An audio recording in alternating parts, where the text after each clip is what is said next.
Clodagh, hi, how are you? It's so great to see you. Thank you for joining us at CLOSEUP. How's it going? It's going very well. It was lovely to see the Javits Center. I had a show there, but Did it nearly make you 30 miss years it? ago. Yeah. Well, luckily we'll be back soon. So I'm so glad that you could join us today. I'm sorry that you can't be here with us in person, but great to see your face virtually. So let's get right into it. I want to hear, you grew up in Ireland. Can you tell us a little bit what it was like growing up in Ireland as a child? Well, you've got to be careful now. The Irish aren't women of two words, you know. It's a long story. I was born in Oscar Wilde's country home. Yeah. A downwardly mobile family.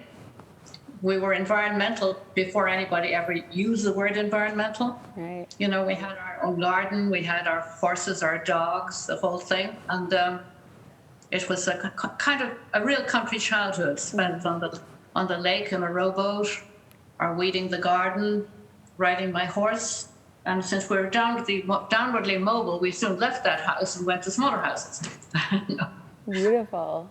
That's amazing. So I have to ask you, did you see yourself growing up to be a designer when you were a little kid? Was that ever on your mind?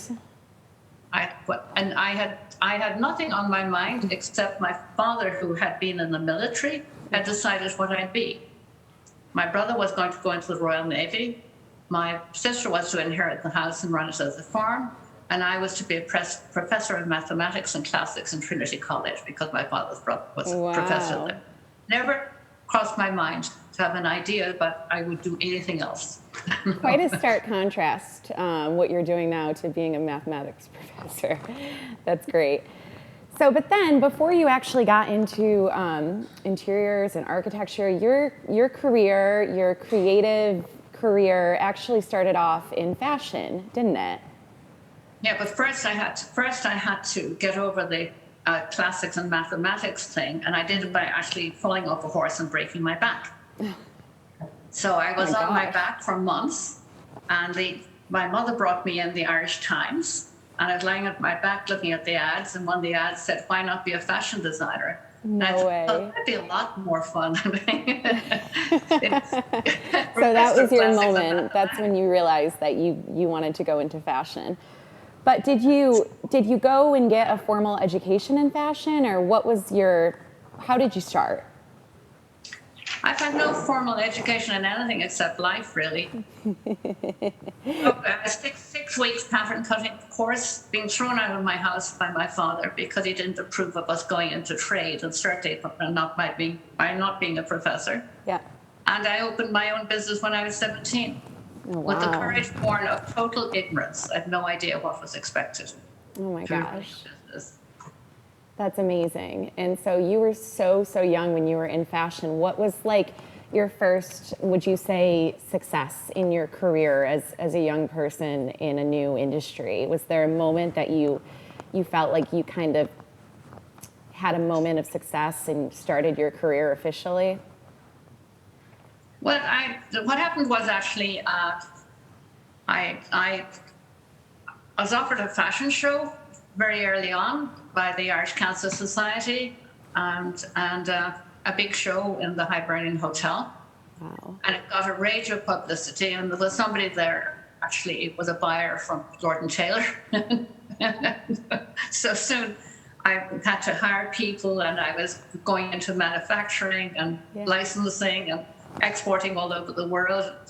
The Irish Tweed Association, Irish Linen Guild, they all were very good about fomenting industry in the country. So that's what happened with the fashion thing. I was traveling a lot.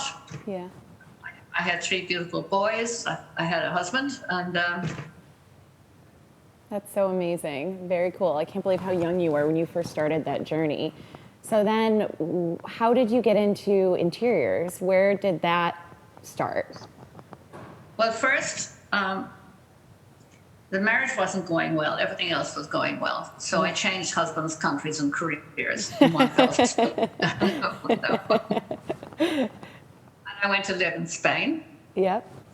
I didn't speak Spanish, but the guy I married and who I'm still with, incidentally, was multilingual, and I was bored silly. I didn't know what to do. I was used to running a company, and we had an old townhouse and had to have stuff done to it. So I said to him, I'll deal with the architect and learn to speak Spanish at the same time. So that's what I did. The architect was an absolute idiot. He didn't know how people lived. He understood how to hold buildings up and all that stuff, but he didn't know how people live. So after drawing over his drawings for about 6 months and getting stuff changed around, we had a retail area in the townhouse, the ground floor. And my husband came home. He said, Danielle, I'm actually going to go into design. I'm going to go into architectural design. Don't say an interior designer. I don't like it. I'm not an interior designer. That's I'll right. design anything that moves, whether it be a garden, a wall, or a castle. Okay, if I call you an interior designer, just yell at me. I'll try to keep it straight. I just did. I thought I just did. You did. Keep doing it. So you really started your career working on your own home. What was next? When did you get your first job? Was it in Spain that you got your first official job doing a space that wasn't your own home? Well, what happened was actually I hung out my shingle on the townhouse in this old square in Spain and went back upstairs, and there was a ring on the door. I went down. There was a very good-looking Spanish guy. He said, are you the English designer? I heard you were opening something here. I said, certainly not. I'm the Irish designer. And he said, close enough. Would you design my bar for me? Now, Irish are very good at designing bars. We frequent them. So I did his bar, his restaurant. The architect liked me, and we got on very well together. So I designed the architect's house, and I was up and running. And I hired an architect to work with me, and she'd been teaching environmental architecture in the University of Liverpool. Mm-hmm. So there I had the brain I needed. Wow, that is amazing. So it sounds like you created quite a reputation for yourself very quickly in Spain. Yeah.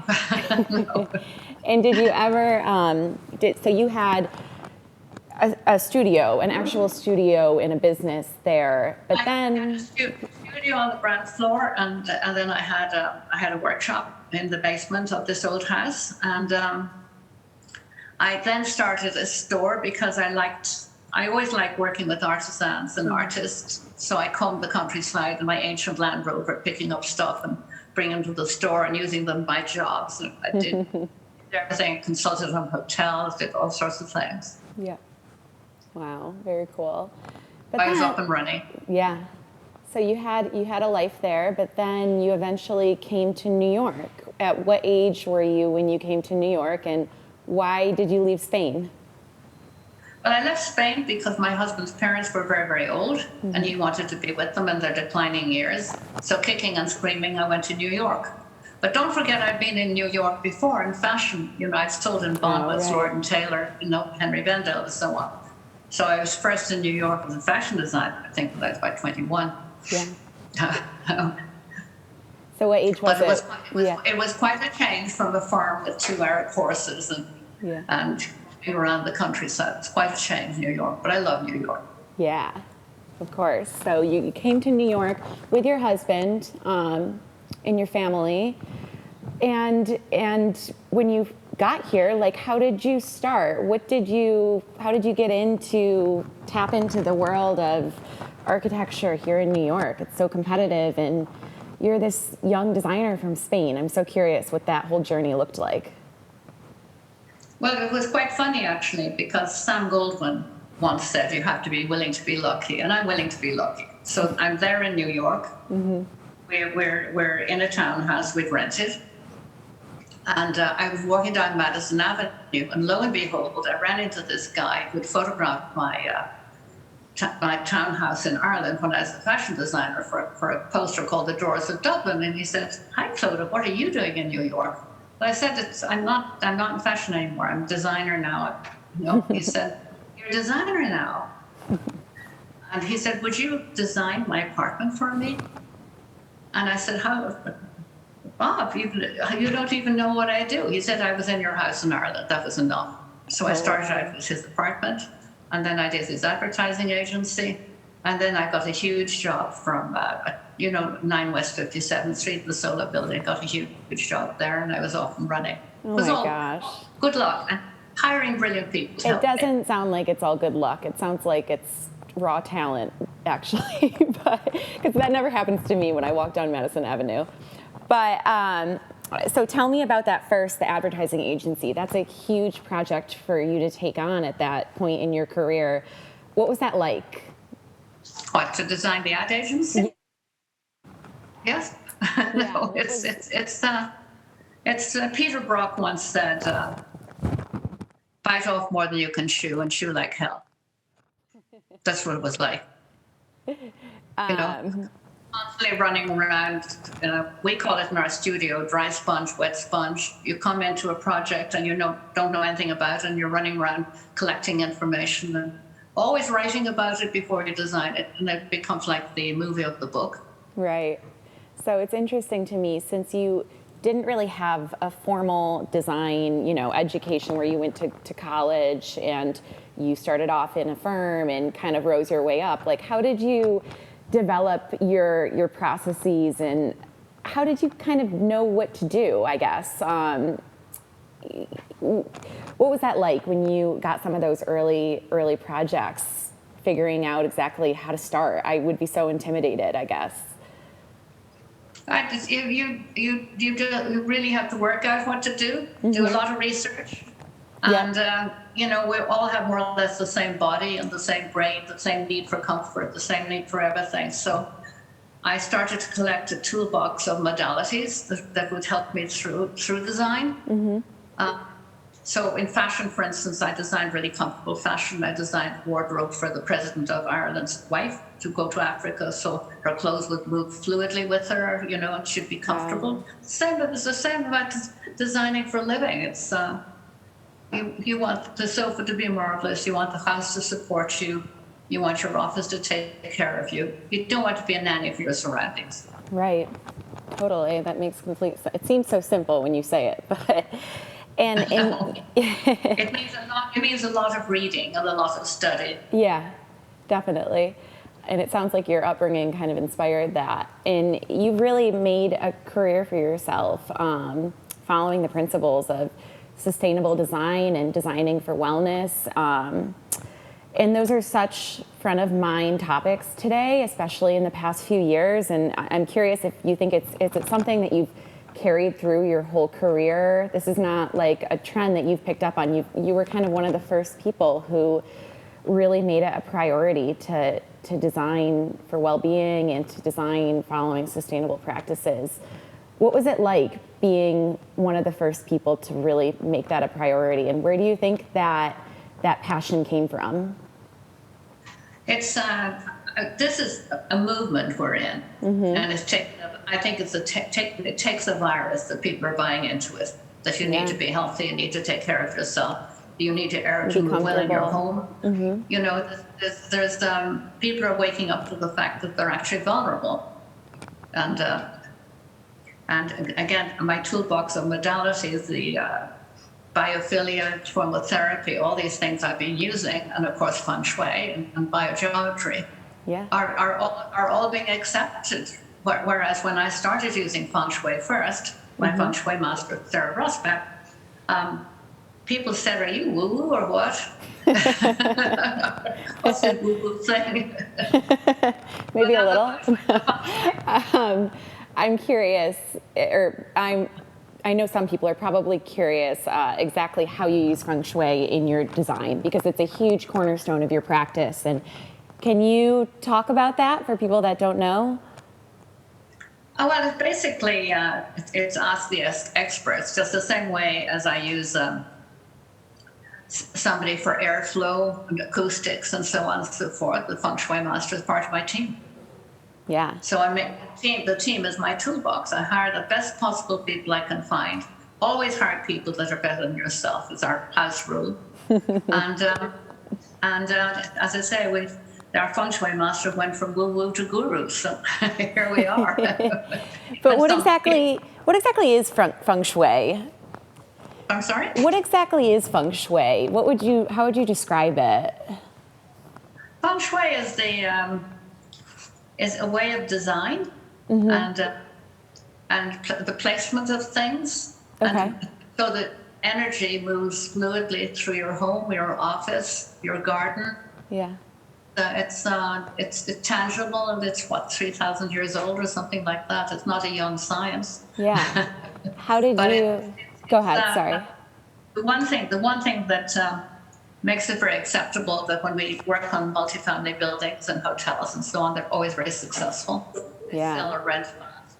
So it's really a foundation of the project. Where, when, and how did you learn about feng shui? And has it always been a part of your design process since the very beginning? Well, listen, I come from Ireland, where there's a lot of energy and healers around. Yeah. And somebody came to my loft when I came to New York first, and she was editing a book by interior design by feng shui by Sarah Rosbach, and she looked around my loft and she said, you use feng shui here? And I said, feng what? So anyway, Sarah was brought over, we met, and I read up on it, and here we are. And here we are, yeah. It sounds like it's something that people probably incorporate and notice and feel, but might not know the technical term and like the history behind it. Like you said, it goes back so many years, so that's pretty cool. It's actually about making the invisible tangible. Yeah.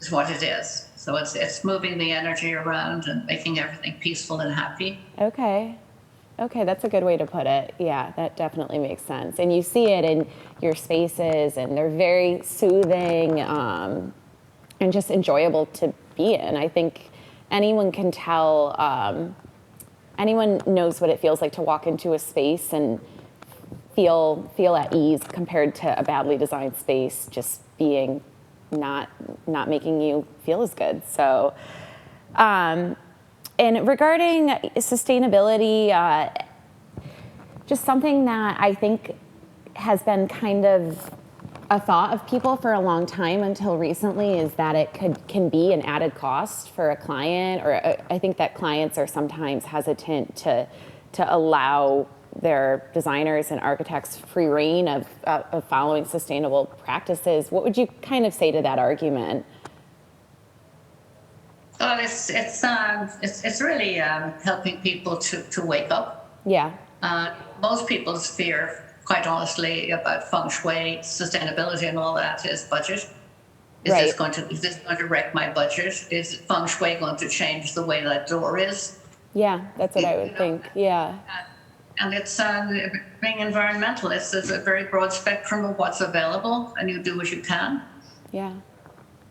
So if a client, do you feel like you have to work hard to get your clients on board, or are they generally fairly open, especially recently, more so? First time I was working for a Wall Street guy, and I said, I'd like to do feng shui. He said, no way, I don't believe in it. This is terrible, blah, blah, blah. This is idiocy. So I called my feng shui master and I said, I'm going to pay you myself, but you're going to have to do this because there's some very difficult conditions in this loft. Yeah. So she came quietly. He never saw her. I paid her. And about 2 months later, there was a big article in the paper about feng shui, which quoted me and why I use feng shui and so on and so forth. Didn't he get on the telephone to me and call me and say, why didn't you use feng shui on me then? And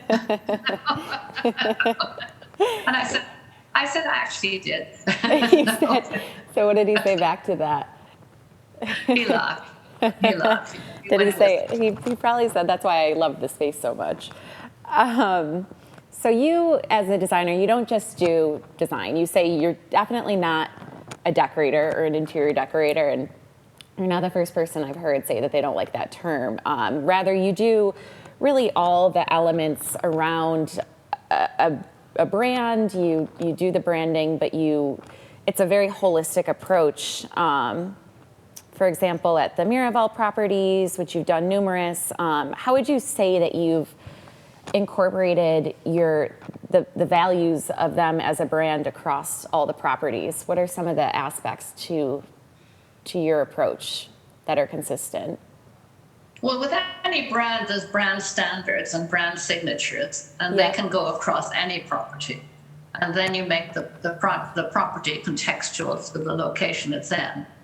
You know, work with Miraval, we work with Six Senses, we've worked in Turkey, so we have a Turkish mood with all the Six Senses value, Miraval Lennox, you know, Yeah. not looking like the Tucson Miraval, you know, which is in a kind of desert area. So, but the Right. brand standards are there and the voice is there. Right. It's honestly a brand can be a chameleon. It can take on the protective color of the place it's in.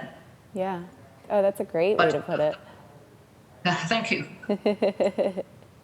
So it doesn't look the same, but it holds the same qualities and makes you feel similar. Exactly. Yeah. And you call your approach to design life enhancing minimalism. I would love to hear what this means to you. Well, it means giving every client everything that they need, but nothing more than what they need. Okay.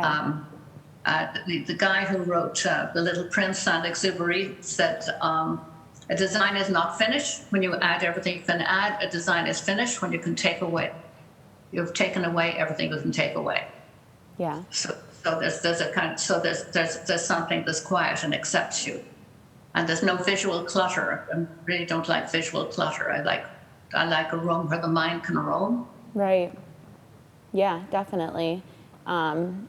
And I feel like you prioritize materiality and in the landscape of the space, and those are often what gives it that really soothing character that just makes it a joy to be in. So yeah, I'm space greedy. So if this is a garden outside, I'll make spaces to live in the garden.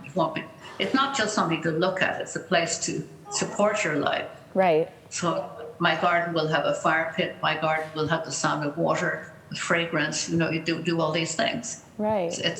It's the way I think people feel happiest with where. Yeah, definitely. Our emotions are triggered by our senses. Especially in this past year, with being confined to, you know, our own homes and small spaces, I feel like everybody is prioritizing their outdoor spaces. People are starting to kind of realize the importance of having a space to get outside and to get some fresh air. And it sort of reminds me of your approach between living throughout, you know, nature and incorporating it into your interiors. What's this last year been like for you and your team? Have you noticed an increased appreciation for these, you know, life-enhancing minimalism moments? Absolutely, particularly with outdoor spaces. Clients who didn't want to spend money on their garden or on their yard and what are now realizing how wonderful it is to be outside. Right. And I believe in laughter, you know, so a place where if you've got kids, they can kick back in the garden and laugh and romp and, you know, put swings in and fireball where people can dance and sing around it, you know. Yeah, I love that. It's all about living. It's not about stuff. It's a very passing moment we're going through. Right. It's not about the items in the space, but the experiences that you have in them. So you've done a lot. You've made a very amazing career for yourself, and I would love to know, what advice would you give to yourself when you were just starting out? Would you give yourself any advice as that, you know, 18-year-old moving to Spain? Did I give myself any advice? Yeah. No. No? No. But I would advise somebody starting out, really starting out, to travel. Yeah. And to intern with the people they are most admiring in the industry, go down on their knees to get in the door. Right. You know, interning and and also going from place to place. I think one of the things that's been fabulous for me, I've been in over 120 countries now, and I work in various places all over the world. And then I embrace all of this and bring it back to my studio in New York and apply what I've learned. It's a hunting and gathering period, I think, when you're leaving school. Yeah. I keep doing it, by the way. I keep doing it. I have a camera. I photograph the moods, the surroundings, the people. Mm-hmm. So Photograph for art.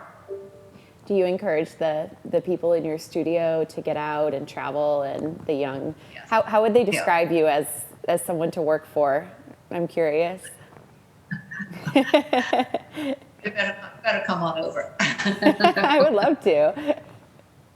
No, it's fun because actually we have what we call the bounce back. The people who worked with me go out and work for other people and then come back, And we've interns that are learning the whole time, and that's great. Yeah.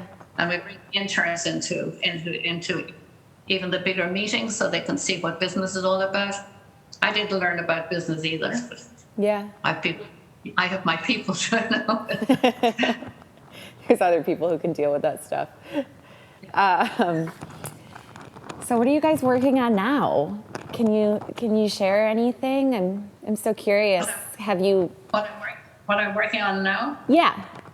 Oh, we're doing a fabulous, beautiful small boutique hotel in Bariloche in Argentina with this beautiful spa. Wow. We're working on Douro Valley, Portugal. We're expanding 6 senses there. Mm-hmm. We're doing a multifamily building in Austin. I could go on. We're doing an awful lot of stuff, and I'm going to be doing another photograph exhibition in the late fall myself. So a lot going on. And we're working on. And we just did a medical marijuana shop. Oh, really? Retail on 58th Street. Yeah. Where is that shop? Very, very interesting because marijuana has such a bad name and so on and so forth. And you see. When we opened and we saw the sick people coming on, because it's coming in with their prescriptions, right? How absolutely miraculous it is and overlooked, and it's a plant, It's so interesting because it ties into this conversation about how wellness. People are reevaluating what it means to practice wellness. So this world we're living in, a lot's changing. Lots changing, and it's changing for the better. It takes a virus, don't forget that. The wake up to your fragility and how fragile your family is and how you have to take care of everybody. Yeah, it does feel like that. So look at us, we're finding some benefits to something that's been a huge pain in the butt. So Clodagh, I'm so curious, what's your favorite place to travel? You just said how many countries have you been to? 120 now. My husband and I are having a competition because he was a travel photographer, so he's way ahead of me, but I'm getting there, So now do you go places and leave him behind so that you can beat him? I'm adding them in. I don't have a favorite country really, except of course Ireland has a very special place in my heart, Right. And I'm very moved by music, by international music, and how sound furnishes a room and makes a room feel good, and also gives you different emotions. Wow. And when I travel, I try to get into the kitchens and into the music and into the weavers, and the artists, and whoever the best local architect is. Yeah, that's really cool. And you guys also have an online gallery called Clodaugh's Collection, and this is dedicated to resources by artists and sustainable vendors. And how did that project kind of come into fruition? Is this something that you're continuing to work on and build up? Well, the whole idea was that if I can't find something, I'll design it and get it made and find a maker. Gotcha. So we find makers upstate or in Los Angeles. We find weavers. Mm-hmm. I design special furniture pieces for clients, bespoke furniture, because I can't find exactly what I want. Oh, very cool. And it keeps roaming on, Yeah. So if you don't have a good source for something, then you'll go and have it made with. Exactly. I'm an absolute demon about storage. I try to milk every inch of a house for invisible storage. I hate clutter. So designing storage units is great fun for me. I can tell you hate clutter. I appreciate that about you because I grew up in a house where my mom threw everything out. So, well, Clodagh, I really appreciate you joining us today for CLOSEUP. This has been a ton of fun, and I hope that we can have this conversation in person sometime. I would love to come see your studio. Yeah, to come on over. I will. Come on over. Yeah, we're open and ready. We're in and out. Awesome. Awesome. We're back. New York is back. Almost. Well, I'm going to pass it over to Charlene at Wanted Design for some quick announcements. And stick around, everybody, because then we will be back for our first North American studio session.